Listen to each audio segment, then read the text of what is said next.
Well, I won't even attempt to say something profound after such a profound movie. So really appreciate you all being here and just enjoying this extraordinary documentary. And what I'd like to do is call up Jed Henry, the young filmmaker who put this together.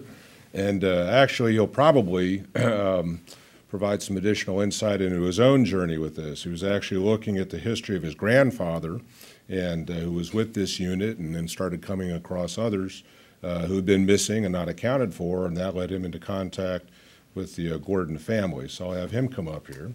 And then joining Jed Henry, I'd like to bring up Lawrence R. Gordon, the nephew of Lawrence S. Gordon, and who was featured so prominently in the film, and his dogged determination to bring his kinfolk home. And we'll just open the floor for maybe some opening comments, if you would like to say something about the film. And then Mr. Gordon, if we can do that as well, and then we'll field some questions from the audience. So, sure. Jed, you want to start with that? Microphones up? I believe they are, yeah. I guess I don't have a whole lot of opening questions. For me, I'd just like to say thank you.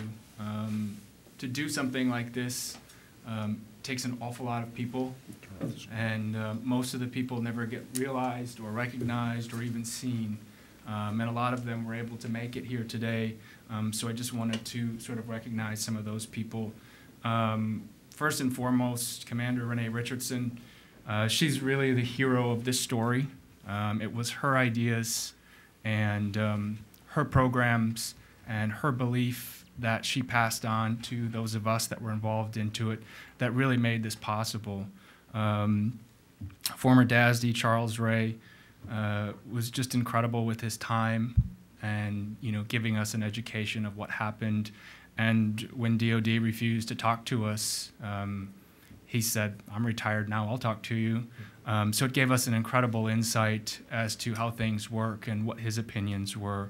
And then some of the people that are here, Major General Matern from the Canadian Embassy, Colonel Altersberger from the German Embassy. He's here representing General Bakken, who was just an incredible help, and we couldn't have done it without him. And Nicolas Gaou, am I close?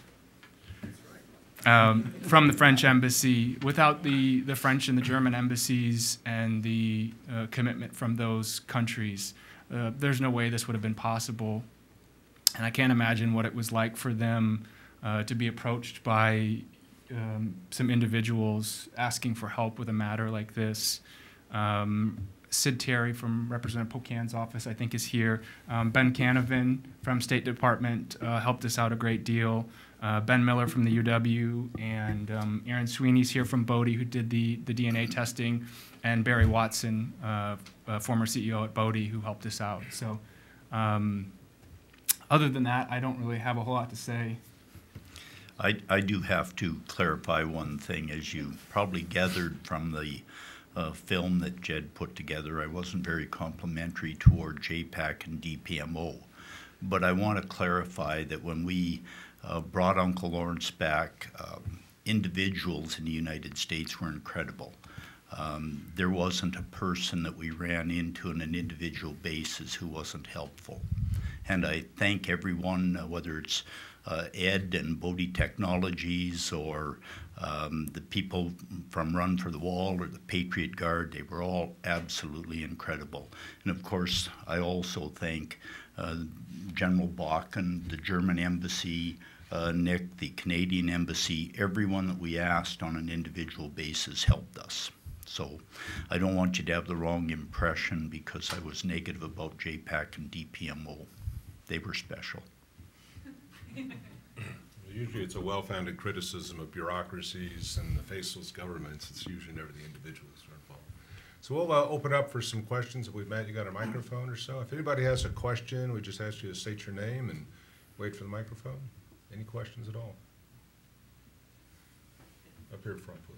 It's always a good sign when people have questions. I think so. Yeah. Or the film and story were so brilliant and well told that what questions could exist. Well, first off, as a Department of Defense civilian, let me apologize. You know, low ranking, I don't have much power, but you know, I was very incensed watching this. What the department I work for put you through, and thank you for being persistent. And to our German and our French friends, thank you for helping this gentleman and bringing one of our soldiers home as the son and grandson and great-grandson of American veterans. It means a lot to me and a lot to all of us, so thank you very much. And my question to you is, where did you start? You know, what was kind of the first dig of the shovel? Because my grandfather passed away almost 20 years ago now. He served in World War II, 26 years in the Army, retired a lieutenant colonel. And I would like to get more about his military past because he never talked about it. We just knew he had a sword he got off of a Nazi soldier, you know, and that was about it. So what was your first move to get the records that you found about the car that he was in, etc.? Well, Jed can answer that and should, because he did most of the legwork in that regard and certainly has a considerably better knowledge of the American system than I do, and it was his legwork that put together that information. And first of all, a little bit about, you know, DOD. I mean, we had considerable trouble with DOD, and it was not a pleasant experience by any means. But there were also a number of individuals that did try to help, and I think, as you know, Commander Richardson alluded there were lots of people that don't have the rank that really care deeply about this mission and are there for the right reasons. And it is truly being constrained by a flawed system. And you know, the DOD IG's office has said that, you know, it's leadership weaknesses that are causing the problems. And unfortunately, we have the same leaders from those two organizations that have been put into this new agency. So I'm not sure how or why we're expecting something different this time. But to answer your question, it's complicated. And there's a reason why it takes a lot of work. And it does take a lot of money to find and identify soldiers. We don't pretend it was easy by any means. But it can be done. And it's difficult, especially with World War II and some of the older records, is they're often fragmented. For example, the place where Lawrence turned originally was the National Personnel Records Center. And in 1973, they had a fire where roughly 80 to 90% of the Army records burned. And so there's nothing. And you know, from my own personal experience, I requested my grandfather's records more than a decade ago. And the response I got was, sorry, they burned. We have nothing for you. I mean, they couldn't even hardly prove that he was in the service. And actually, when I finally went to the facility, because I had sent in his DD-214, you know, to say, hey, this is, you know, proof of who he was, I had noticed they included that in his file, and it was the only thing in his file, other than when he'd had the jaundice, and they had some record of him being sick. That was some kind of a weird hospital record. So that's difficult. If the soldier is killed in action, there's what's called an individual deceased personnel file, and those were the most important documents that we needed to bring his uncle home. And you had to look at a number of different ones to kind of figure out who was who.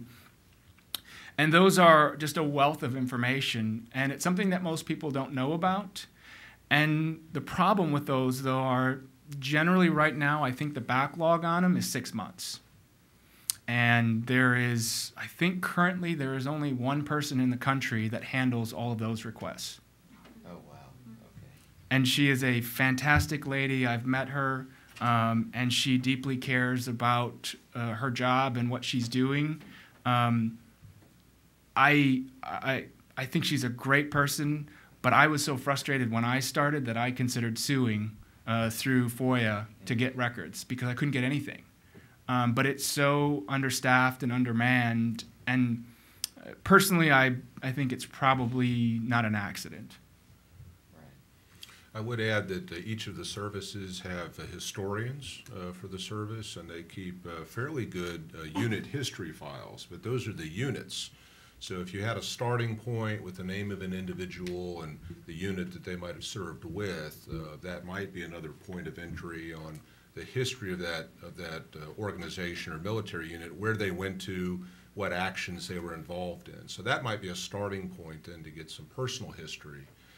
And then you could start digging down into who else was assigned that unit, and really an investigative trail that leads you from one person to the next. The other source of records that really helped us with his uncle are what's called morning reports. It's a daily record, a daily log, and basically it just talks about personnel changes, whether someone's sick, hurt, injured, wounded, killed, missing, any of those things, it will detail those on a daily basis. And they have one for each company. And they are still available at St. Louis, the National Personnel Records Center. When I first started this 3 years ago, they were willing to copy and send me some of them. It took quite a bit of work and a congressional inquiry and congressional support, but I did finally get a lot of the documents. They have since stopped doing that, and they will no longer copy them. And the only way that you can get access is to actually go there and physically look at them yourself or hire a researcher. Where is it located? St. Louis. So those are the best sources, and then it's, you know, digging everywhere you can to find stuff, and it is hard, especially with the fire. Thank you very much. Mm-hmm. Question. I just want to say I have a similar story. My father went overseas with his only sibling, his brother, to fight the Nazis. My father came back. My uncle didn't. And I just wanted to find out what actually happened to him. The fire, of course, in St. Louis was a disaster. So my quest was to find out how did he actually die, because it was a friendly fire incident and there was something that was being covered up, and we just wanted to know. And my father asked me, someday go find out. Ultimately, there was no records. I found someone in the unit. He didn't want to talk about it, so I let that go. But I did end up as a documentary filmmaker, and he did a wonderful job, a very hard film to make. But I ended up doing a film on all 22 U.S. military cemeteries overseas, World War I and World War II, and Brittany is in that cemetery. The Brittany Cemetery is in that film. So I just wanted to present this to you right now, and the card. It's online now, so you don't have to buy it. I don't have to hand it to you. But also, ironically, from here, I'm going to the Canadian Embassy, where there is a dinner for the 100th anniversary of air combat. So are you going back to the embassy after this, sir? No. Okay, then unfortunately I'll have to depart to get that And we're done. quite grateful that he was able to make it here. So Did you find out about your relative? Never find out definitively. Did you ever get the individual deceased personnel file? Yes. You did. Yes. So that's Did you try the morning reports? Yes. Mm. Tried it all, and it's all very cloudy. Something was being covered up. Not sure what it was. There were a number of theories, but The reason I ask is the unit that PFC Gordon was in and my grandfather, the very first casualty from the unit was friendly fire. He got up in the middle of the night to relieve the guard at 2 or 3 in the morning, and thank you, Ben.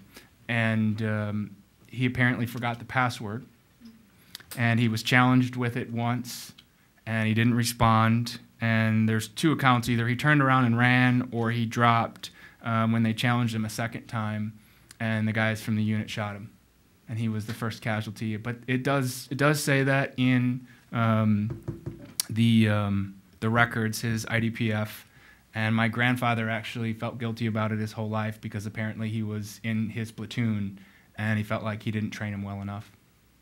yeah, the IDPF is very hazy. I mean, clearly there was some problem with some soldiers in the unit. And ironically, my father made it through Normandy first day, Battle of the Bulge, ended his service, got to Buchenwald the day after the war ended, and his brother was in Germany after the war ended. And he had fought through all that, and it was an occupying force, and something happened. So, but anyway, Thank you. fantastic job, and drop me a line sometime. Thank you. I believe it was PFC Lawrence S. Gordon that his passing was just shy of the liberation of Paris. Wasn't that correct, or something like that? Yes, it would have been about 2 weeks, I think, because it was the 13th of August that he was killed, and the 18th of August is when the Battle of the Falaise Gap, I think, was where the two armies were the closest. And it was shortly after that that Paris was liberated. And interestingly, his brother that fought with the Canadian Scottish was on with the Princess Patricia from Victoria, and they were on the front on the north side of the Falaise Gap. So even when Uncle Lawrence was killed, they were probably within 30 miles of each other, I'm guessing. Any other questions or even comments? No. Yes, sir. I was just going to ask, well, my grandfather stormed Omaha Beach as the U.S. Army infantryman during the Second World War, so I very much appreciate the emotional attachment that you have regarding this issue. I'm myself I'm a veteran. I wanted to actually touch base with a point that you had brought up in your initial opening statement, which was you said that people had stated, or your contacts had stated, it was a leadership issue. I was wondering if you can unpack that a little bit.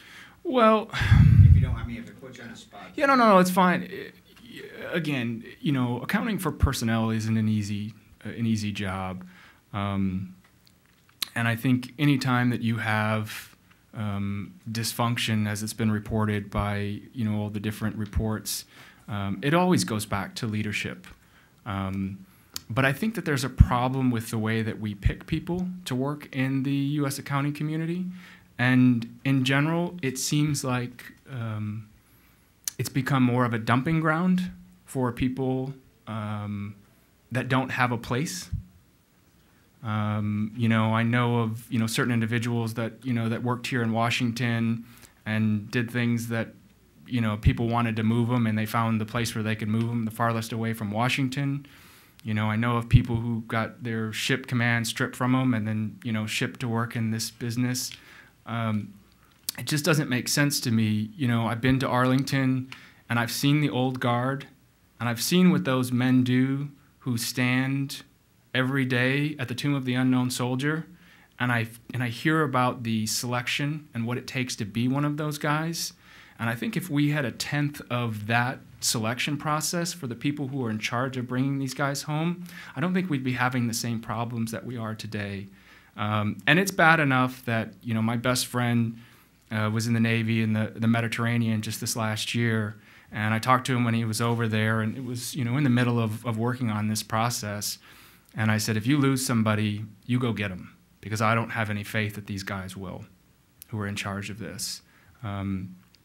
Maybe I'm overly critical, and yes, I have a small sample size, but we begged these guys to work with us and to help, and we tried everything we could, and it's truly sad that this is the best that the greatest country in the world can do.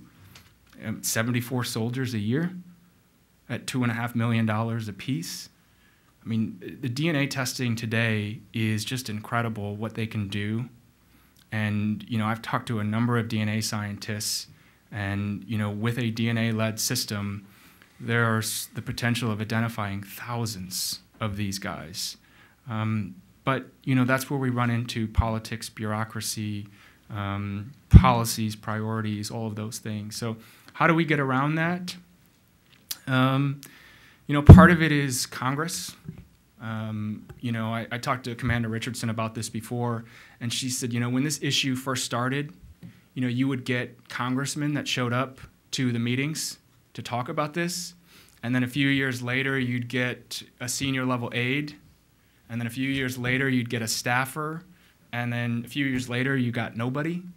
And I haven't been overly impressed with the representation from Congress. I went to every single office, House and Senate, of people on the Military Personnel Subcommittee. That's over, I think it's about 30 offices, twice, begging for help with this case. And most of them ignored me. Most of them were unwilling to help. And the few that actually would return phone calls or emails just sent us back to the same agencies that wouldn't help. And Senator McCaskill, who was so vocal about her displeasure of it, that clip that was in the film, I went to her office right after that, and they wouldn't even let me in. They wouldn't let me talk to anybody. Did they give you a reason why? They shushed me back to the subcommittee that she has and said, you need to talk to them. And I got in with them, but most of the time it was, we're working on this. We don't want new ideas. We're already working on a solution. But as far as I can see it, what's happened with the accounting community is, we took two agencies that were essentially competing against each other rather than working together. And in most cases, it sounds like they hate each other. And now we've put them together. And all we did was take, essentially, in my mind, a puzzle, and we flipped it upside down to the cardboard on the back side so it looks like one unified thing. and we've just slapped a new logo and a new slogan, and now things are supposed to be different. And I just don't see where anything's going to be different. And from the experience that I hear from others, and there are cases that I know of that I've been involved with personally that I've submitted to the Department of Defense that have been probably 10 or 100 times better than PFC Gordon's case ever was historically, and they continue to sit like old trash.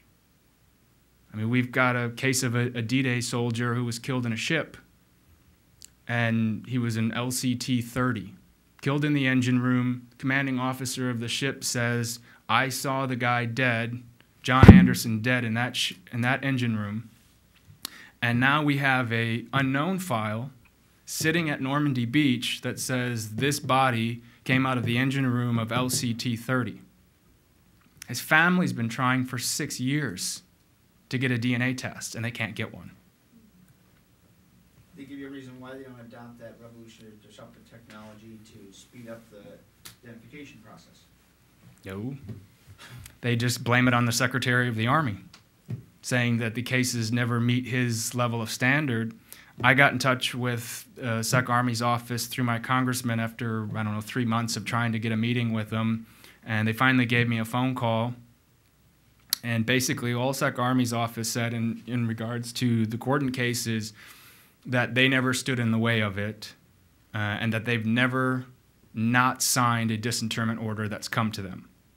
But we're continually getting, it's this guy's fault, and I've now gotten to, we can't point anywhere else, but you've got all these other cases that are far better than we ever had.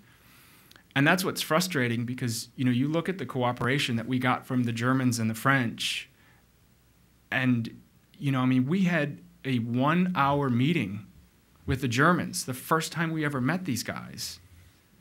And they said, "Wow, we think you're right. You want to do a DNA test? Okay, that makes sense."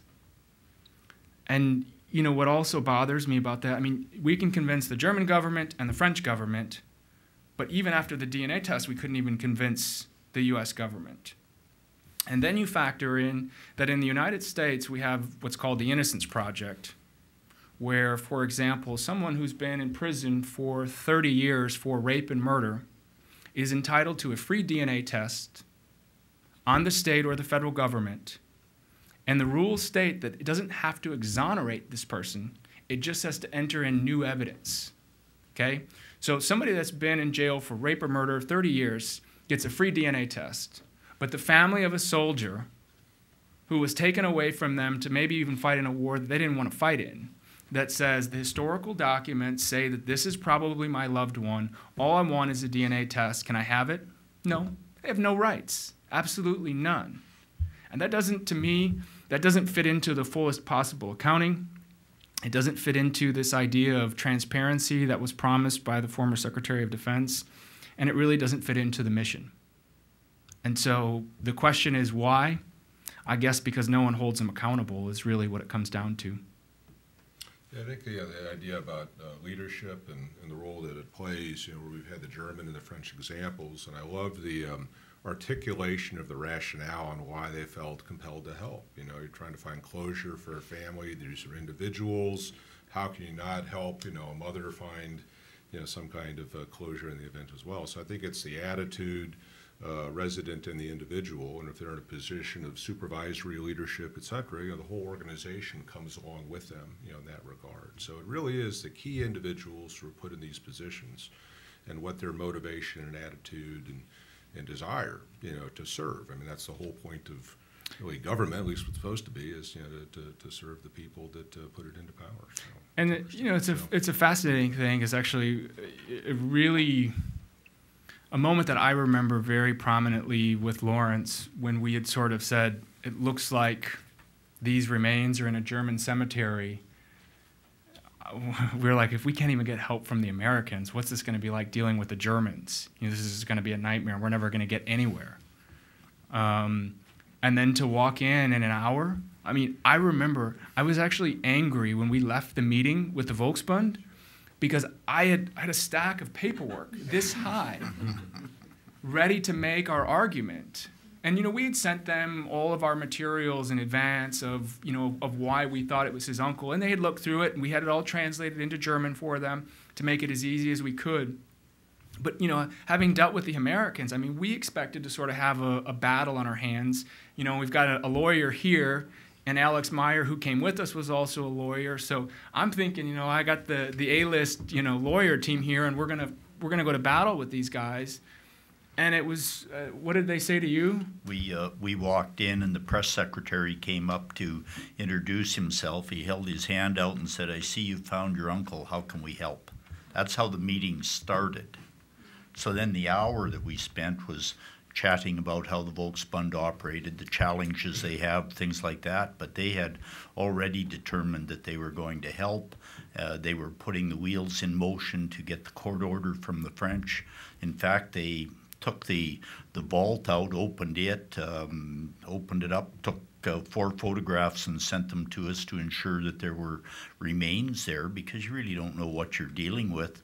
But they did that even before the court order was in place. So they were fantastic. They just did everything with, if I can say it, normal German efficiency.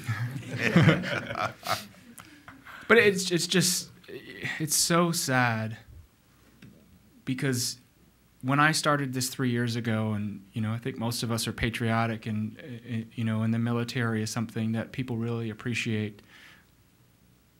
I really believed that we were doing the best we could to find these guys and bring them home. And I don't believe that anymore. I think the idea of no man left behind died a long time ago.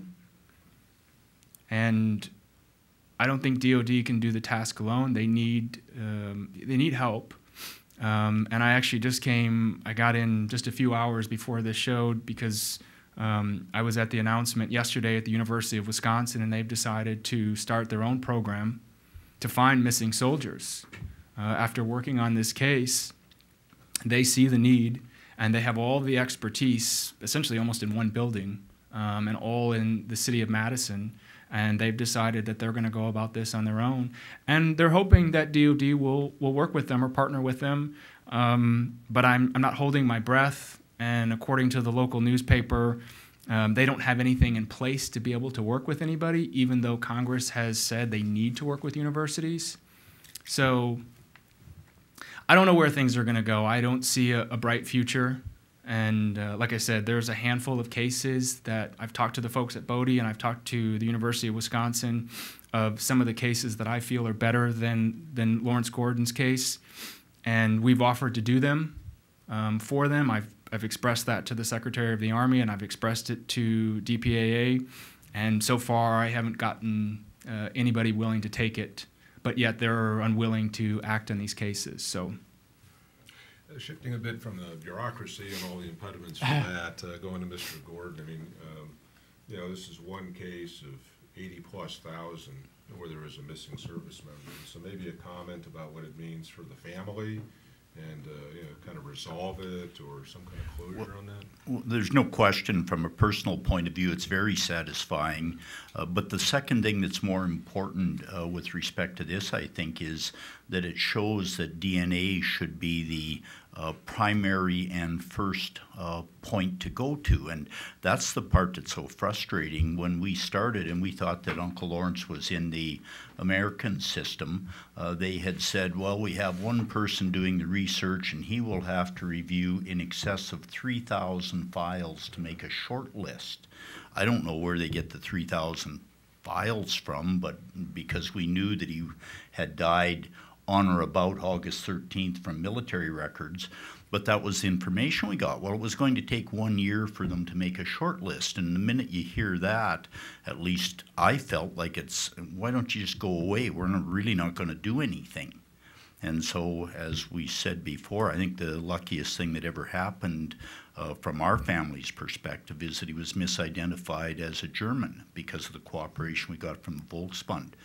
But for any family, you don't want to give up, because it's a great feeling whenever you do get the success. And I know from dealing with my other family members that they appreciate especially the efforts that have gone in from Jed and the countless volunteers that have made this happen. But it shows it can be done if you're persistent.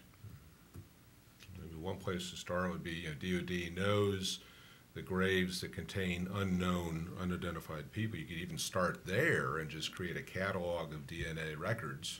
In many cases, there's already a presumptive identification for a lot of these guys. And, the science they used at the time was anthropology and odontology, dentistry, and they couldn't identify them back then. But if you look at what a crime lab would do here in the United States, the first thing that they would turn to is DNA. But yet it's the last thing that DOD is willing to do. And, I've got emails from the government's DNA lab saying the labs that did our work were far superior than them, that they couldn't even do the work for twice as much as what it would have costed the private labs to do it.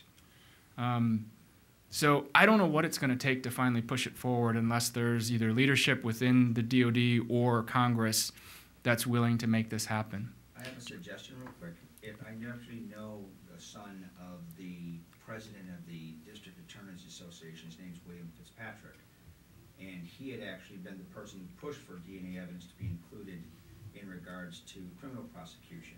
And so that would be almost assuredly a point of contact that you would reach out. That would be well for you to reach out to. Love to talk to him. Did you have something? Sure. Mr. Gordon, I would like, if I got it right, in the film you mentioned at the early 2000s, Yes. due to frustrations, you almost wanted to stop, and then you got from outside. Right. So what kept you going? What was the support? Was it accidentally, or was it still by your persistent search and fighting against bureaucracy? It was actually Jed who had approached me. So in 2000, I had gone to the Brittany American Cemetery, and at that stage, I was told that there was no body. And so Jed had reached out to me in 2013 in the spring, 2012, I'm sorry. 2012, yeah. And that renewed my interest. He asked me if I was interested in cooperating and working on this, and of course, I was prepared to do it in a moment. One thing, if I can go back to DNA, and Ed, correct me if I'm wrong, but when we had a discussion about it, my understanding was that the amount of material required to do the DNA analysis was about the size of 1/30th of a nickel, if I remember what you told me, Ed. And what went through my mind, we got a great deal of resistance from Walter Benjamin, the person in charge of the Brittany American Cemetery in Normandy. He said, well, this is an historic monument. It's like artwork. You can't be going around digging up all the graves. I can't for the life of me believe that we can do open heart surgery, and you couldn't, from outside the body, literally, and you couldn't go into a grave and remove that amount of material so you could do the analysis. At the end of the day, it seems that the artwork of the cemetery is more important than the identity of those unknowns that lie underneath it. Any other questions? All right. Well, please join me in congratulating Thank you all for coming. A great film, and appreciate the persistence of your exploration and for sharing it with us. And, Thank you. And congratulations to the Gordon family. So, we're happy. thank you for coming here. Thank you, everyone. And, we'll archive this on our own website. So thank you.